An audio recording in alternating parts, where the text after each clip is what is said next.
What the hell is going on? It might be worth it to look into an EV. 5-figure discounts on EVs. That was the average during the first 3 months of 2024.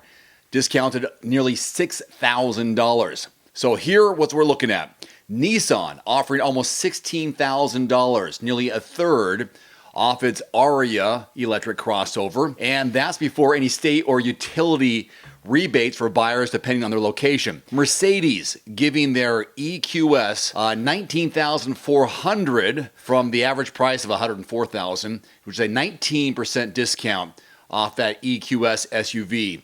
So automakers discounted EVs nearly $6,000 on average in the first quarter. This is according to Cox Automotive. Automakers and retailers say that these EV models are flooding their dealership lots. Not literally, but they've got too many of them. They got to sell them.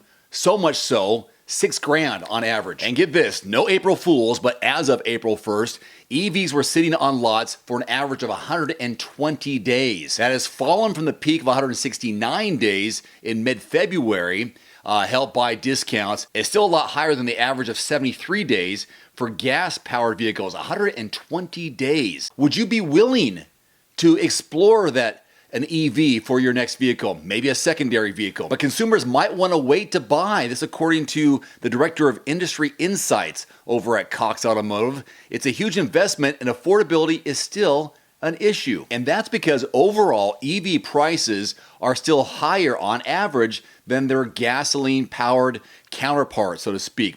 So the first quarter, the average transaction price for an EV did fall 9% from the same quarter a year earlier and stands at $55,000 and change. This compares with the average transaction price of $47,700 for all vehicles industry-wide. So previously, some EVs that were out of your price range are now within your price range and even more affordable. So for example, we're looking at the Aria sold for about $35,000.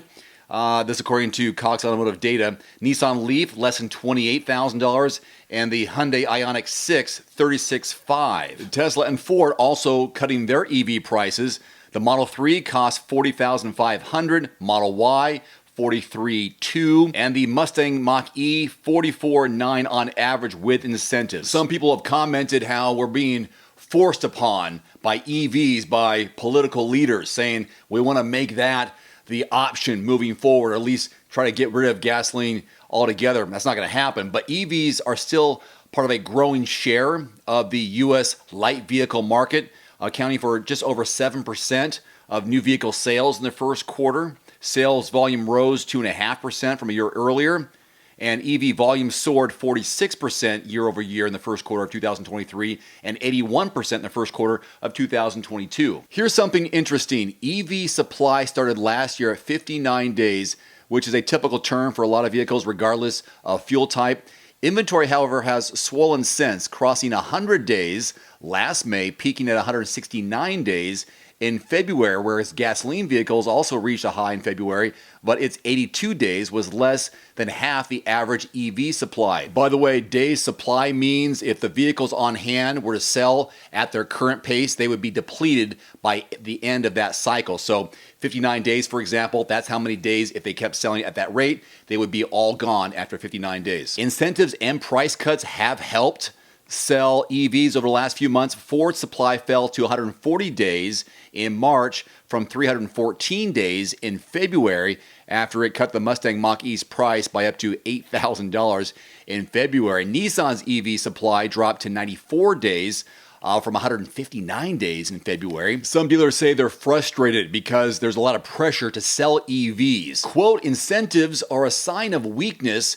It's a product that doesn't go. This is according to a dealer who sells Buicks, Cadillacs, and GMCs and Subarus in California, saying that many EV incentives are a reaction to price cutting by Tesla.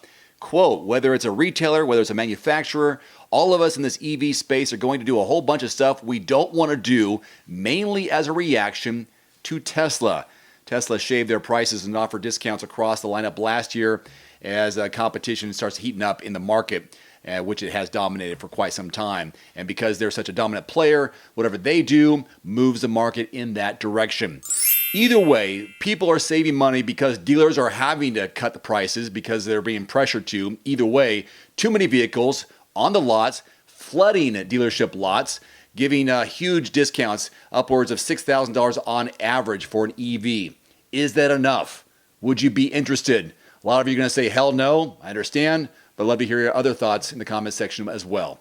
Until next time, I'm Dave. Thanks for watching. Adios. Today's video is brought to you by The Cold Plunge. Use discount code DAVE150 at checkout at thecoldplunge.com. Immediately save $150 off your purchase. That's DAVE150 at thecoldplunge.com. There's also a link below this video. One final note, if you are in the market for a new vehicle soon, great. Connect with your local dealership and price and test drive at least 3 different vehicles. A vehicle's strengths and weaknesses can only be discovered when you are behind the wheel. My reviews can be good, but you need to test drive these yourself.